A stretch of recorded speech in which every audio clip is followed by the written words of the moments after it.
E aí, gente boa, tudo bem? Eu sou Irene Reis dos Santos da CORE, Comunidade Reinventando a Educação, e hoje a gente vai ter um bate-papo aqui muito bom com a querida Isabel Petralha, um nome incrível, que uma pessoa que estuda profundamente as teorias do Edgar Morin. Ela já está aqui com a gente, olha. A gente vai começando aqui com vocês esse nosso bate-papo cheio de riqueza, cheio de informação, cheio de coisa boa para a gente aprender. Isabel, minha querida, muito boa noite, como é que você está? Tudo bem? Tudo bem, e você? Tudo ótimo também. Que delícia contar com você por aqui.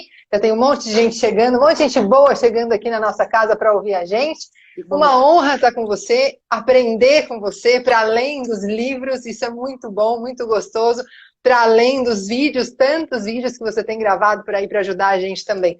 Obrigada, gratidão imensa por todo o seu esforço de tentar explicar para a gente um pouco mais sobre complexidade, Isabel. Muito obrigada mesmo por tudo que você tem feito tantos anos. Doutora Isabel, pós-doutora Isabel Cristina Petralha, um grande nome em educação, um grande nome em formação de professores. A gente se beneficia muito do trabalho da Isabel para a gente conseguir fazer uma formação contínua em meio ao professorado e tudo mais. A Isabel é pedagoga, psicóloga, pós-doutorada pelo Centro Edgar Morin, da Escola de Altos Estudos em Ciências Sociais em Paris. Um currículo imenso, extenso, e de uma pessoa muito dedicada, muito capacitada e apaixonada pelo que pesquisa, né, Isabel? Não é verdade. O que você destaca desse teu currículo enorme, tão bem feito, tão bem tecido ao longo dos anos? O que você tem mais orgulho de ter estudado ou de ter escrito, de obras que você escreveu? Qual que você tem mais orgulho, que é o xodozinho? Bom, Irene, primeiro quero te agradecer muito pelo convite. É uma honra, minha honra, estar aqui com você e participar dessa conversa aí com a Core, que eu tenho acompanhado e curtido muito o trabalho, né? Então, muito Gratidão. obrigada pelo convite. É uma honra, uma alegria imensa você estar com a gente. Obrigada por ter aceitado o convite, apesar da tua agenda tão cheia. Imagina, Muito, muito obrigada mesmo. Nosso público com certeza vai gostar muito do nosso papo. é uma alegria, Irene. Então, o que eu me orgulho acho que é a complexidade, né? Eu acho que eu estava pensando um pouco até para a nossa conversa, e eu vi que, de fato, eu tenho um longo percurso na complexidade. Eu acho que esse ano está fazendo 30 anos que eu comecei a ler complexidade. Já dá para se aposentar por tempo de serviço. Mas, mas é uma coisa contínua, a gente está sempre estudando, sempre aprendendo, ainda mais com o Edgar Morin, que é uma figura super ativa, super presente em todos os momentos culturais, históricos, sociais do nosso tempo, né? Então, ele se renova e a gente que estuda o pensamento dele se renova junto com ele. Então, isso é muito legal. Então, é um orgulho poder estar aqui nesse movimento, junto com um monte de gente aí, estudando Morin. Isso mesmo, que gostoso a gente fazer parte desse movimento e poder agora compartilhar contigo. Olha, a gente sabe de muita coisa do Edgar Morin, muita teoria, a gente tem aqui uma biblioteca inteira a respeito do Edgar Morin e a gente vai falar sobre os livros e tudo mais, mas a Olinda Guedes já fez uma perguntinha aqui, eu vou aproveitar esse gancho da perguntinha dela, estender aqui para a perguntinha da Cora, perguntando assim, ó, qual a sua relação com o Edgar Morin? Quem é, para você, o Edgar Morin, para além dos livros? Você já tomou um café com o Morin? Já tomei vários cafés com Morin, vários. A minha relação com o Morin, primeiro, é de profunda amizade, E eu vou aproveitar. amor, um amor profundo e gratidão, né? E gratidão porque, como eu falei, acho que a maior parte da minha vida foi pautada pelos ensinamentos do Morin, do pensamento complexo. Então, a minha relação com ele, além de pessoal, é assim, de gratidão pelo que eu sou, porque eu fui formada pelo pensamento complexo, né? Eu conheci o Morin pessoalmente, comecei a ler em 1989, 90. quando eu fazia o meu mestrado em educação. E escrevi para ele, né, como toda jovem deslumbrada quando descobre assim, um pensamento que muda a sua vida. Eu escrevi para ele e ele começou a me mandar livros em português, porque, diferente do que acontece hoje, nós tínhamos pouquíssimos livros traduzidos no Brasil do Edgar Morin. E os que tínhamos eram os Comunicação de Massa, no século XX, livros que eram estudados no jornalismo, no cinema, né, muito pouco sobre complexidade. E ele me mandava livros em português que eram publicados pela Europa América, em Portugal. E aí, em 91, eu o conheci pessoalmente num curso que aconteceu em Buenos Aires, em que só havia pensadores aí da nova era, Ilia Prigodini, Félix Guattari, Fuchs, e Edgar Morin, né? Um monte de gente maravilhosa. E aí eu tinha feito já o meu exame de qualificação no mestrado, e eu queria jogar tudo fora e refazer, né? E pude incluir Edgar Morin, mas foi no doutorado, depois do mestrado, que eu pude me dedicar mais especificamente ao pensamento complexo. Então, foi em 1991. Então, foi uma relação de muita cumplicidade, é muito legal. Eu, quando vou a Paris, encontro o Morin, muitas vezes aqui no Brasil, já encontrei o Morin, a gente nos falamos por e-mail, é muito legal, é uma coisa de paternal, amorosa, ele é uma pessoa muito legal. É incrível, né? Que sendo quem ele seja tão coerente com o que ele prega e seja tão amoroso, tão entregue, tão humano, né? A gente vê tantos autores e tantos teóricos que ficam tão no Olimpo, tão distante da gente que estuda a respeito deles, né? Então, eu sempre me encanto também com essa entrega e com essa boa vontade que ele tem, essa simplicidade que ele tem de falar com a gente, que só estuda, né? A gente não está criando uma super teoria, a gente está estudando e se aprofundando em alguma coisa que ele falou, né, Isabel? É isso mesmo. É verdade, é de verdade isso mesmo. É muito de verdade, isso é muito gostoso. Ele fala nos Meus Demônios uma coisa que eu uso, inclusive no meu memorial, por me identificar muito, né? Que ele diz, não sou daqueles que têm uma carreira, mas dos que têm uma vida. E eu acho que ele, de fato, é muito coerente a isso, né? Acho que isso é o que mais inspira, gente, essa vida que ele tem, né? E essa disposição para criar. Ano passado, quando ele veio e deu palestra ali no Sesc, em pé, por 2 horas, depois conversando com a gente ali, que era mais próximo pelo WhatsApp, e marcando encontro, no dia seguinte, indo dar curso no Sesc, volta para o hotel, fez uma longa reunião com a gente aqui da Core, que ele é o nosso mentor maior, uma longa reunião sem pressa, a gente viu futebol juntos, a gente tomou caipirinha juntos, foi café não, foi caipirinha.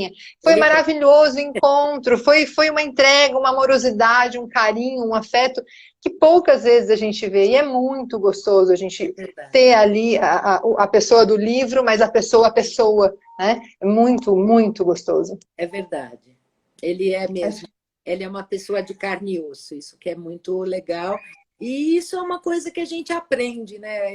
Ele une prosa e poesia, né, na sua vida cotidiana. Então, isso faz parte do nosso processo educacional, né, de aprendizagem, de autoformação. É muito legal. Você conta que você escreveu cartas para ele, né, Isabel?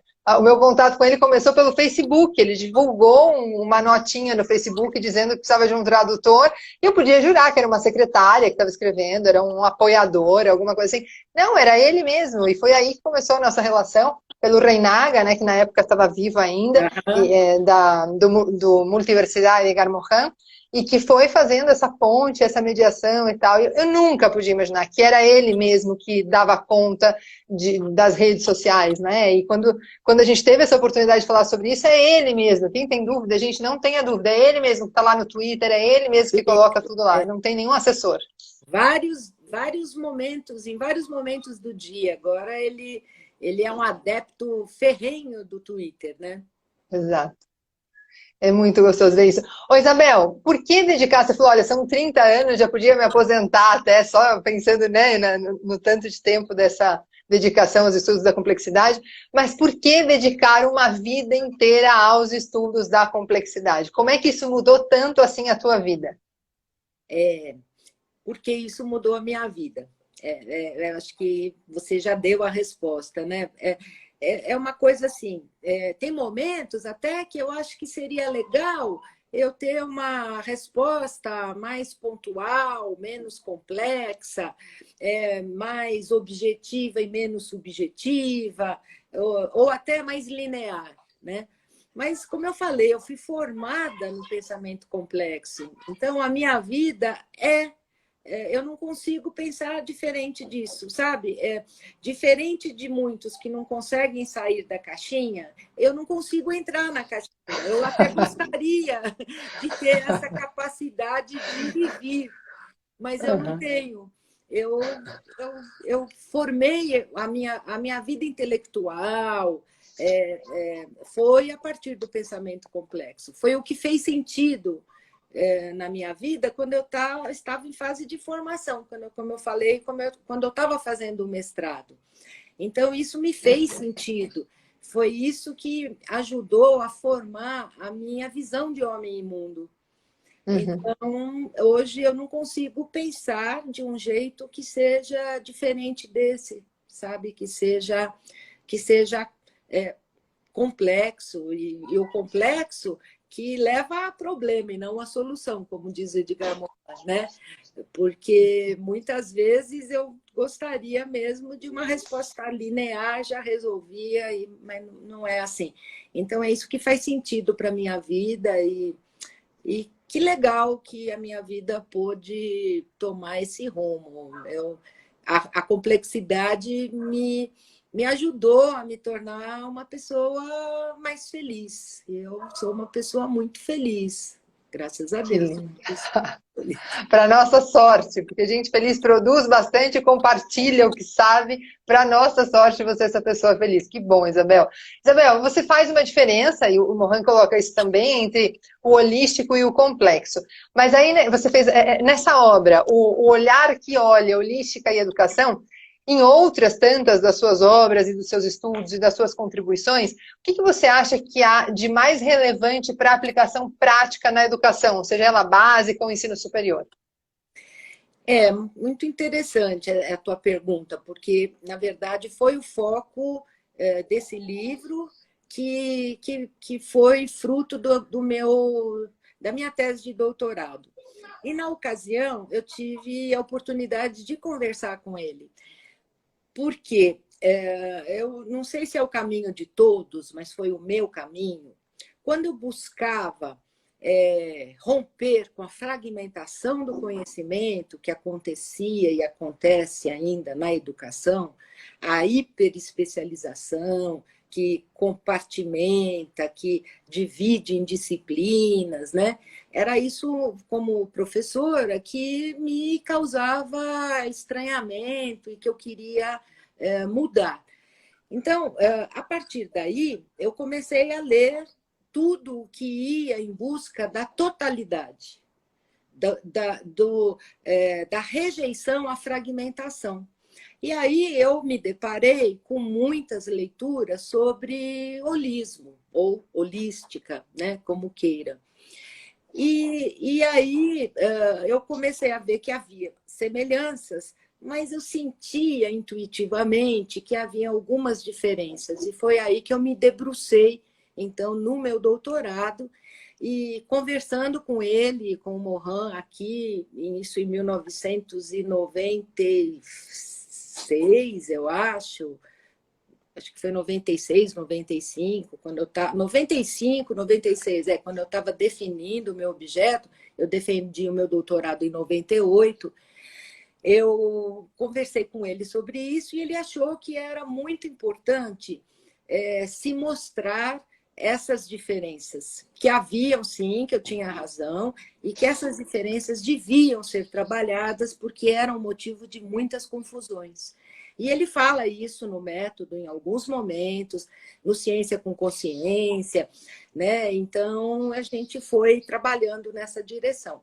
E, assim, a diferença que eu vejo, há muitas visões, né, Irene? Essa é a minha leitura, é que a holística, ela diz, olha, o todo é mais importante do que a soma das partes. E a complexidade diz, o todo é mais e menos importante do que a soma das partes. Depende da circunstância, do momento, né? Então, como nós questionávamos a fragmentação, a gente caía em outro extremo, que foi o que aconteceu nesse movimento holístico, sobretudo na década de 60.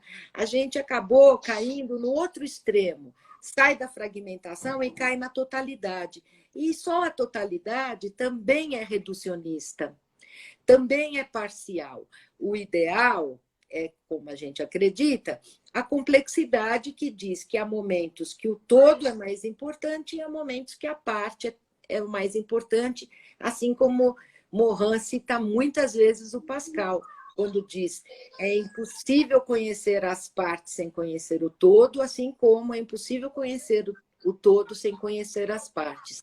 Então, é essa relação que, na prática educacional, é fundamental que se tenha essa compreensão, porque na educação é assim que a gente trabalha, desde a alfabetização até a pós-graduação, porque a gente trabalha com a parte, com a letra, com o número, né, com a escrita, assim como a gente trabalha com visões de mundo, com as teorias. Então, é parte e é todo simultaneamente. Ora mais um, ora mais outro. Ô, Isabel, quando a gente lê o Morin, a gente depreende, né, da leitura várias pedagogias, né? A gente pode fazer esse trabalho de interpretação a respeito das pedagogias que emergem de toda a teoria, a epistemologia criada pelo Morin. Mas você, nessa mesma obra, trata sobre a pedagogia do consenso, do conflito, da transdisciplinaridade. Você pode comentar para a gente um pouquinho o que é isso de pedagogia do consenso, do conflito e transdisciplinaridade? Isso tem a ver com uma epistemologia que sustenta as práticas, né?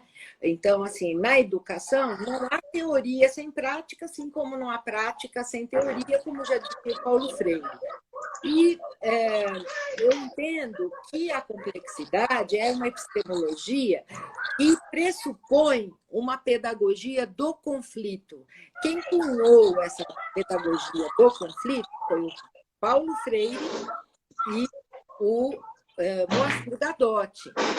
Eu tive a honra, o prazer de ser aluna do Paulo Freire, trabalhei com o Paulo na Secretaria da Educação, ao lado do Gadotti, que era chefe de gabinete, foi meu professor desde a graduação e meu orientador no doutorado, o Gadotti. Aliás, a quem faço uma grande homenagem, porque foi quem me colocou aí nos caminhos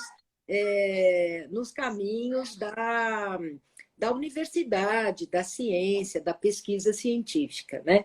Foi com ele que eu aprendi a ser pesquisadora. E eles cunharam a pedagogia do conflito, que é uma pedagogia que não pressupõe a harmonia, o consenso, mas que acolhe a contradição. A contradição, ela é mantida e nutrida pela dialógica. A dialógica que diz opostos, mas complementares. Então, que pressupõe o acolhimento de todas as contradições, sejam do conhecimento, seja do ser humano. E é uma pedagogia que muitas vezes não se resolve, a dialógica não se resolve. Há conflitos que permanecem duradouros. E é essa pedagogia que pressupõe uma mudança social, de transformação da cultura, da sociedade, que põe por terra uma pedagogia do oprimido, que dizia o Paulo Freire, da dominação, que faz com que a pessoa transforme a sua realidade. E é isso que a complexidade e esse conflito permanente nos propicia ir em busca da emancipação, do conhecimento que emancipa. A revolução hoje, ela é a revolução da educação. E que que não precisa haver guerra, mas é a educação que responde aos desafios dos novos tempos, por meio da solidariedade, da paz, da fraternidade. E é essa educação que a gente acredita aí para fazer um mundo melhor. Isabel, isso a gente tem visto bastante na teoria, mas como alguém que está produzindo conhecimento e tudo mais, você tem um exemplo de uma escola de educação básica que já coloque isso na prática, que a gente possa se inspirar vendo como é que está trabalhando isso, sendo ela pública ou privada? Olha, Irene, tem muitas. Muitas que a gente sabe, muitas que a gente não sabe. É um movimento que já começou, né? Porque, de fato, a complexidade não faz sentido se não houver prática. Mas, por outro lado, a complexidade não é um método, ela não dá receita, não tem um manual.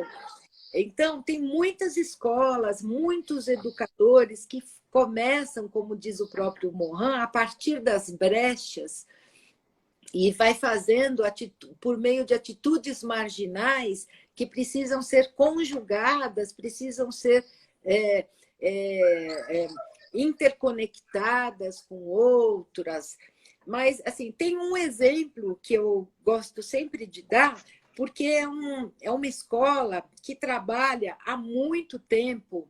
Tem muitas aqui em São Paulo também. Muitas que continuam, muitas que estão com práticas descontinuadas, porque são escolas privadas, mas tem uma que é muito antiga e que trabalha se renovando sempre, tem Fortaleza, e que trabalha com a prática e com os fundamentos teóricos de um pensamento ecossistêmico embasado no Morin, no Humberto Maturana, nos trabalhos da Maria Cândida Moraes, nossa queridíssima Maria Cândida, amiga do coração, que é a Escola Vila, em Fortaleza. Tem um belo site, tem muita coisa publicada. Eu mesma já fiz artigos, entrevistas, participei da banca da Patrícia, que é a diretora pedagógica da escola em Fortaleza. É um trabalho belíssimo que eles fazem e que eu indico para que todos conheçam, porque, embora não seja paradigmática a complexidade, não é um paradigma, né?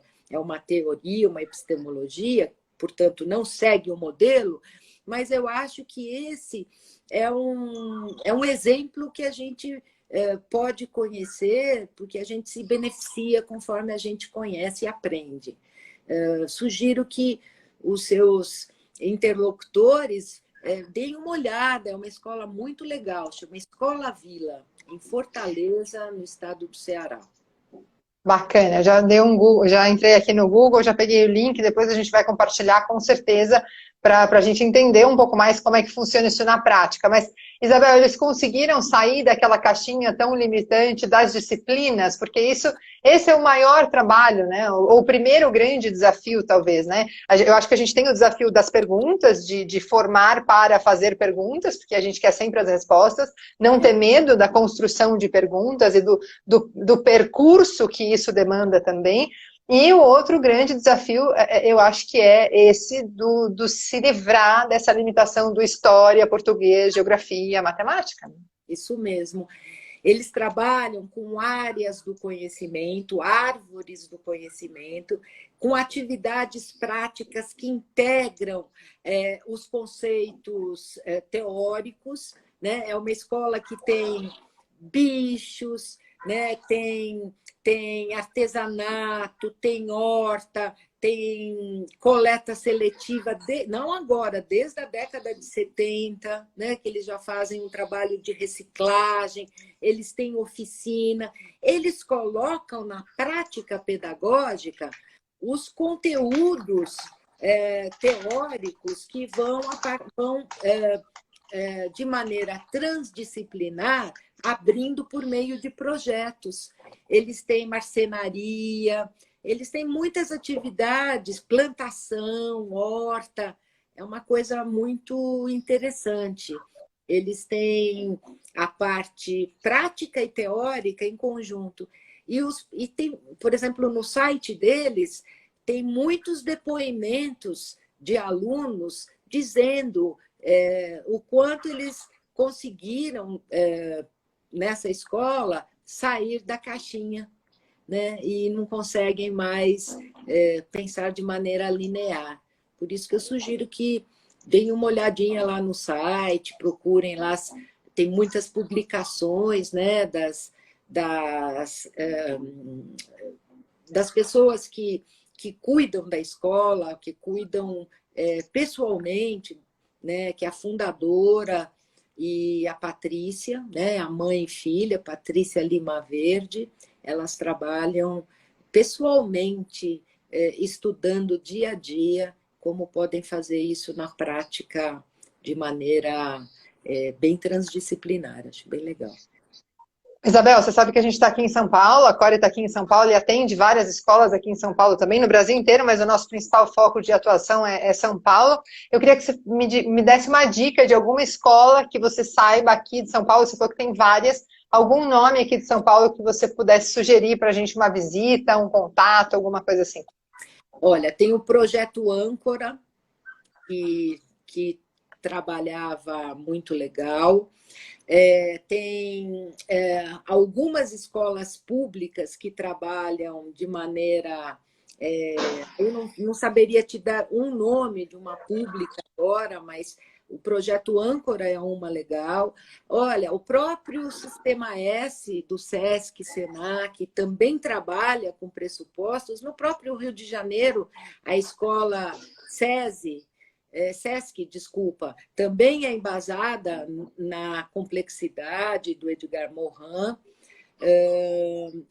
A Escola Vila de Fortaleza presta também assessoria a algumas escolas aqui de São Paulo, que eu não poderia te dar nomes agora, mas eu posso até te fazer um levantamento. Eu tenho algumas que, inclusive, eu passei para alunos, para irem conhecer. Eu posso depois te passar aí essa relação e talvez até atualizar, né? Porque tem muitos movimentos que estão começando e que vão.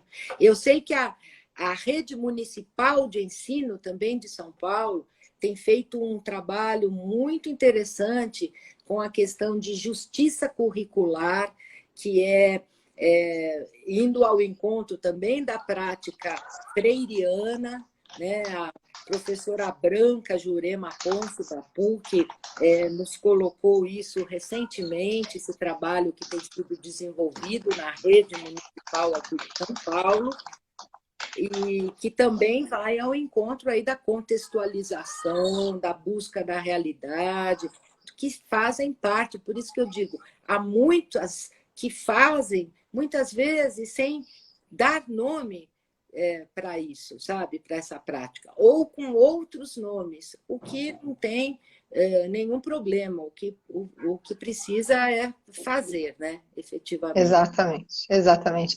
Isabel, tem um monte de comentários bem bacanas aqui a respeito da tua participação conosco na Core. A Cris Mil dizendo, Isabel, admiração a essa grande pesquisadora. A Ana Maria dizendo que é sua fã. E aí a Nilma Bressan dizendo o seguinte, essa proposta tem a ver com a psicologia positiva na educação? O que você comenta sobre isso? Eu não conheço a psicologia positiva, então não posso responder, não sei quais seriam as relações. Até fico curiosa por saber, não sei. Nilma, se você quiser colocar aqui uma contribuição do que você entende que é a psicologia positiva, a partir daí a gente desdobra, né, Isabel? É isso mesmo. Tá. A Aurecando dizendo que atende a escola Vila e já conhece, que bacana. Gente concordando aqui o tempo todo com a tua fala, mandando coraçãozinho e tudo mais. E um exemplo de escola disruptiva, que segue o pensamento complexo, ainda que não fale sobre isso diretamente, como bem sugeriu a Isabel, é a Murim Lima, aqui de São Paulo. Também vou dar uma outra sugestão para o pessoal que está aí. A escola Nelson Mandela, é uma EMEI, a EMEI Nelson Mandela, também é uma escola incrível, é uma escola incrível, toda baseada em pensamento complexo. Já tive a oportunidade de me reunir com as educadoras de lá e é maravilhoso tudo que a gente vê em ação, né? Quando a gente vê aquela teoria que tanto encantou a gente, na prática, não tem alegria maior, assim, esperança maior do que essa, né? Muito bacana. O Antônio José dizendo, minha querida inspiradora durante meu mestrado, grande beijo. Que bacana, né? A gente encontrando amigos por aqui. Que bom, que bom.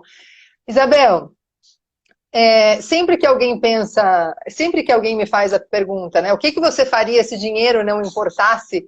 Eu sempre falo que eu abriria uma escola, né? Então eu teria uma escola, ou seja, talvez eu fizesse exatamente o que eu estou fazendo hoje, ou seja, não é por dinheiro, nem por falta de dinheiro, nem por querer mais dinheiro. Se eu tivesse mais dinheiro ou menos dinheiro, eu faria exatamente o que eu estou fazendo agora.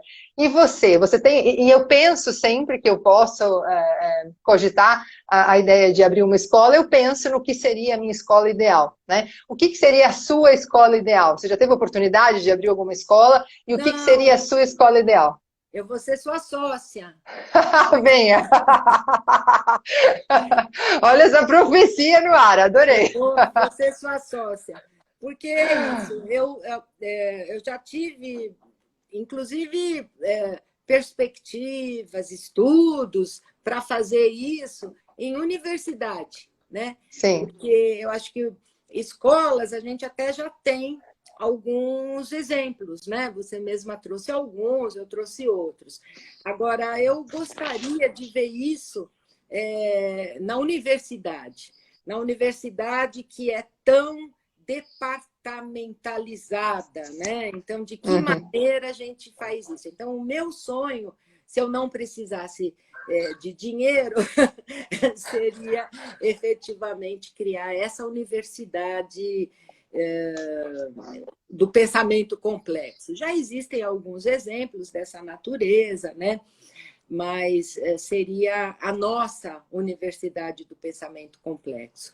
E isso eu faço na minha sala de aula, Irene, porque eu acredito que é por aí, né? Buscando religar, como eu falei já em outro momento, prosa e poesia, procurando trabalhar com o pensamento, o cultivo do estado estético, poético da existência, sugerindo que os meus alunos, até a pós-graduação, vão ao cinema, ao teatro, a exposições, e que tragam essas discussões, e a gente faz muito isso, né? Hoje, na Universidade Metodista, eu estou trabalhando com uma disciplina educação não formal, questões atuais, em que eu consegui montar aí um programa super legal, quer dizer, eu acho, né, super legal, meus alunos também toparam a proposta, do que tem acontecido, o que os autores não lineares têm trabalhado nesse momento da pandemia, sabe? Então, tem sido o Noah, o Mohan, a Dora Kaufmann, o Índio Munduruku, o Krenak, sabe? Alguns autores que estão se colocando sobre inteligência artificial, essas grandes discussões que estão permeando a educação, é sempre, claro, voltado para o pensamento complexo, esses pensamentos não lineares. Então, se eu faço isso na minha sala de aula, porque eu acho que é legal para o meu aluno, para mim também, né? É essa universidade transdisciplinar que eu queria fazer, sabe? Então, nessa nossa sociedade, Isabel, nós temos todos os níveis, porque eu quero começar lá pela educação infantil e você já vai fechar o negócio lá no ensino superior. Olha que maravilha! E aí a gente já vai formando formadores do ensino superior para alimentar essa educação básica aqui, que está tão carente desse pensamento fora da caixa, né, minha querida? Quem sabe tem algum investidor escutando, vendo essa live? Exato. Já estou aqui cutucando a Eurecando em Dayatuba, dizendo, olha, vai lá, caça recurso que a gente monta, que aqui coragem tem, só não tem dinheiro por enquanto, mas coragem, vontade, amor por tudo isso tem e muito. Então vamos buscar esse recurso. E fundamentação teórica, muito. Né? Também. E bom, Isabel, tem aqui algumas contribuições também. A Ressuti Renata, deve ser Renata Ressuti, diz: tem uma idade ideal para o aluno ingressar em uma escola desse segmento? Eu vou dar minha opinião, Isabel, eu quero te escutar. A minha opinião é que quanto antes, melhor. Mas se não foi antes, que pelo menos seja em algum momento.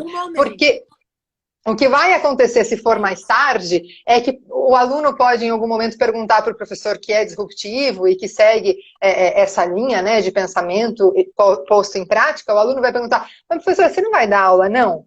Isso já aconteceu, né, Isabel? Mas isso é aula? Sim, mas você está na aula de espanhol falando sobre geografia, falando sobre política, falando sobre matemática. Pois é, porque o que a gente está fazendo é religar os conhecimentos, não é assim, Isabel? Perfeito, é bem isso. A minha resposta é essa para a Renata. Um beijo para a Renata. A Renata eu conheço bem, é uma querida. Ela tem uma netinha.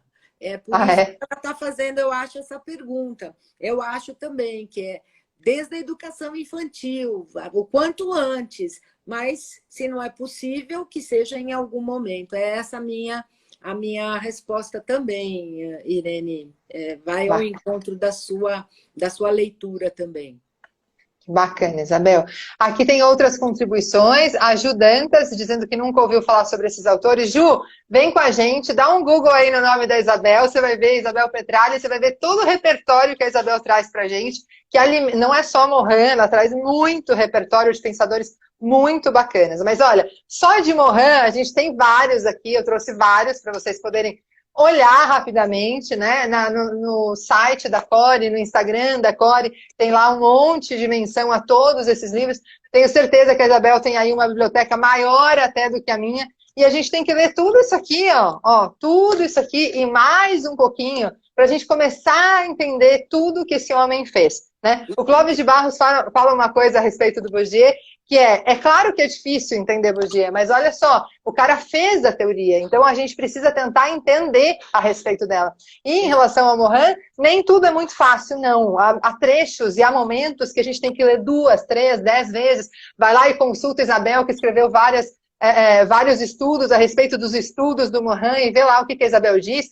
Vai lá e consulta o Assis e vê lá o que o Assis diz. E vai consultando quem estudou para ver como é que eles interpretaram aquilo, para a gente começar a ter uma ideia daquilo que ele escreveu.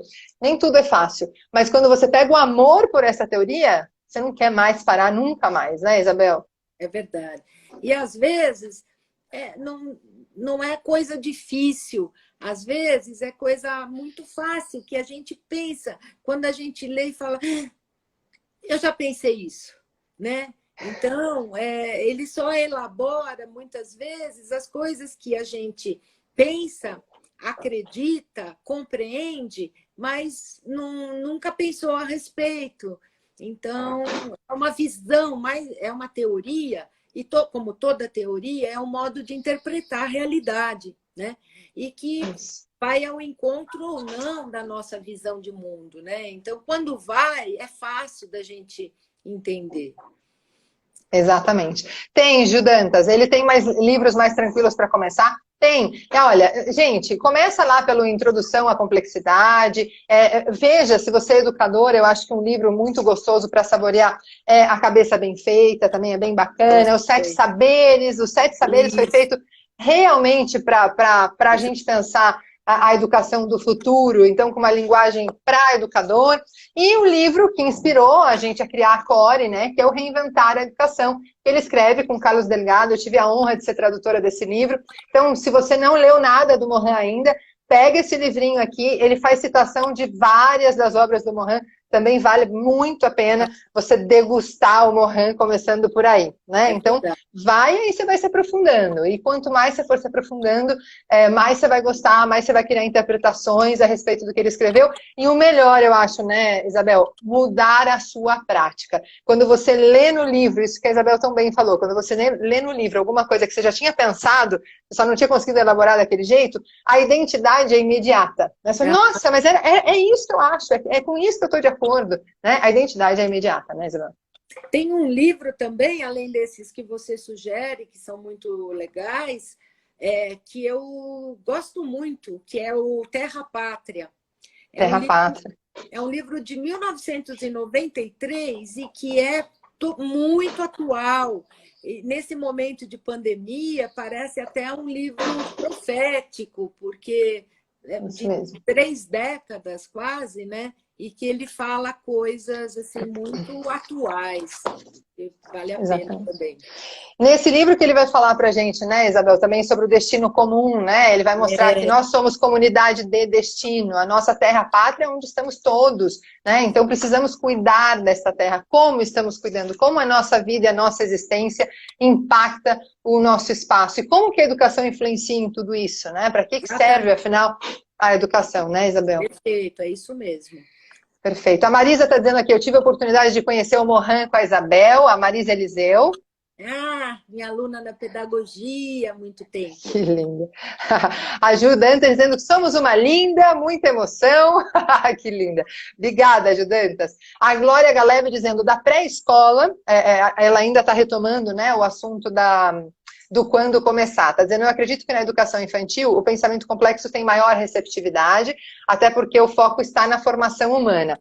Olha, Glória, eu acho que o foco na formação humana devia estar em todos os níveis da educação, de ponta a ponta. Na verdade, a gente precisa pensar na educação para o desenvolvimento humano. É para isso que serve a educação, para modificar comportamento humano, para que esse humano se sinta pertencente à sua comunidade de destino, à sua terra-pátria, né, e impacte positivamente o seu entorno com as suas ações. Não sei o que a Isabel acha disso, Isabel? Porque é isso mesmo. Nos 7 saberes, o Morin aponta saberes que não são conteúdos disciplinares e que vão ao encontro aí de uma formação humana, né? Nem vou citar todos, mas ensinar a identidade terrena, a ética do gênero humano, a contextualização, né? Compreender que o conhecimento comporta erro, ilusão, o princípio da incerteza. Eu acho que são questões muito importantes para a formação humana, né? Então, elas estão presentes desde a educação infantil até o fim da vida, considerando que o ser humano é inacabado e que nós estamos sempre em fase de formação, né? Então, Os 7 Saberes é um livro bem bacana para quem for começar aí a ler o Morin, como você mesma já citou, eu acho que trata um pouco dessa formação humana, né? É isso. A Glória continua aqui. Glória, vou ler aqui o que ela completa para a gente. É necessária a religação desde a educação infantil, pensando principalmente na pré-escola. Glória, totalmente de acordo com você. Parabéns e aplausos sempre para as pedagogas que, como professoras polivalentes, conseguem trabalhar de maneira complexa quase que naturalmente, desde a formação. É uma pena que lá no Ensino Fundamental 1 já comece a fragmentação dos conhecimentos em disciplinas isoladas, não dialógicas, e a gente perca todo esse trabalho que normalmente as pedagogas fazem lá no início da formação, né, Isabel? É verdade. Muita gente faz isso sem saber que está trabalhando de maneira transdisciplinar, que esteja relacionando aí o tudo se liga a tudo da complexidade. É bem isso que você falou, na educação infantil, a curiosidade da criança, né, já provoca uma pedagogia do conflito pela curiosidade, pelo despertar para o mundo, né, o que o Paulo Freire falava que antes de fazer uma leitura, né, a pessoa faz uma leitura de mundo, né? Isso, muitas professoras e professores fazem isso sem saber o que estão fazendo, né? E que bom, Exato. que maravilha, né? Que, que eles, todos nós podemos fazer isso. Isabel, tanto o Freire quanto o Morin têm uma base marxista, e o Freire, principalmente mais do que o Morin, tem sido muito criticado e até eliminado de alguns estudos, o que é uma pena, porque é o autor mais citado no mundo da educação, com nome de prédios e tudo mais, enfim. Como é que você vê essa questão do marxismo embasando, teoricamente, embasando o Freire e até o Morin? Como é que você vê isso? Então, a questão é romper, né, com uma pedagogia que oprime, que busca a emancipação. E quando a gente vai em busca de acabar com a dominação, vai em busca da emancipação, isso incomoda, né? Incomoda principalmente quem não quer que haja um pensamento mais em ebulição, né? Total. Então, os dois, né, têm essa base marxista, indiscutivelmente, porque buscam uma transformação social, uma transformação por meio da educação. Porque, como o Paulo falava, o Morin também fala, é um conhecimento, quando a gente adquire conhecimentos, esse conhecimento liberta. Por isso que o conhecimento é tão assustador e por isso que os governantes querem tanto, não precisa ter conhecimento, né? Porque uma população com menos conhecimento é mais fácil de se manobrar, né? Total. A Mafalda falava isso também, né? Muito. Isabel, eu me considero muito sua aluna, porque não tive o privilégio de estar em uma sala de aula, tendo aula contigo ainda, porque ainda vou atrás disso, mas aprendo muito com o que você coloca nos livros e nos vídeos, nas entrevistas que você dá e tudo mais. E eu vou te fazer uma pergunta de aluna para professora, cuja resposta de verdade eu não tenho, me sinto incapaz de dar, que é a seguinte: qual que você acha que é o maior ensinamento do Morin aos educadores? E qual que você acha que é o maior legado dele para a educação? Eu acho que o legado dele é grande, né? Acho que é bem grande. Se eu pudesse escolher uma coisa para te responder, eu diria que é a reforma do pensamento. Porque quando a gente reforma o pensamento, a gente consegue reformar nossa prática, né? E hoje... Reinventar a prática, né? Como ele propõe até, né, Isabel? Isso, exatamente. Então, ele fala muito em reforma do pensamento, mas que reforma é essa? Que parte do linear para o complexo. Se nós formos capazes de fazer isso, a gente faz as outras coisas que ele deixa como legado de uma forma mais tranquila, né? E como consequência, que é a ecologia da ação, que significa reformular a nossa prática, acabando com ações predadoras. Isso vai ao encontro da fraternidade, responsabilidade com solidariedade, unir prosa e poesia. Tudo isso para quê? Para um bem viver, né? Ou um viver bem. E isso, viver bem, não é acumular. E aí entra um pouco, né, a formação marxista deles dois, que você falou, do Freire e do Morin, né? O bem viver não se trata de acúmulo de bens materiais, mas significa poder mudar o mundo. Não mudar o mundo, ele fala muito em duas utopias, eu gosto muito disso, em distinguir duas utopias. Uma que é do melhor dos mundos, que não existe, mas a outra que é possível, que é de um mundo melhor. E o mundo melhor a gente faz vivendo bem por acabar com guerras, regular os conflitos, muitas coisas que a gente pode fazer, né? Que a gente vai começando com atitudes marginais, como ele diz, né? E que vão se ampliando, que vão se ampliando. Então, se a gente conseguir reformar o pensamento, eu acho que esse é o maior legado.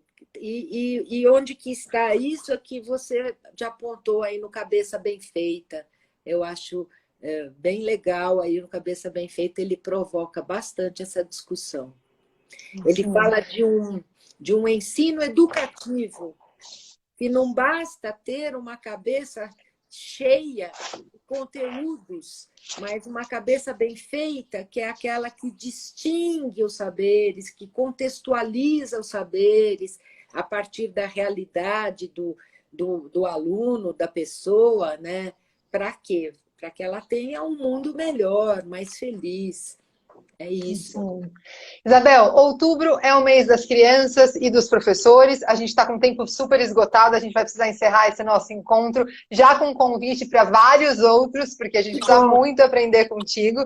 Mas pensando que outubro é esse mês tão gostoso, né? De mês das crianças e dos professores, a nossa querida, a minha querida amiga, a Gabi Henk está aqui, mês dela também, que é uma palhaça.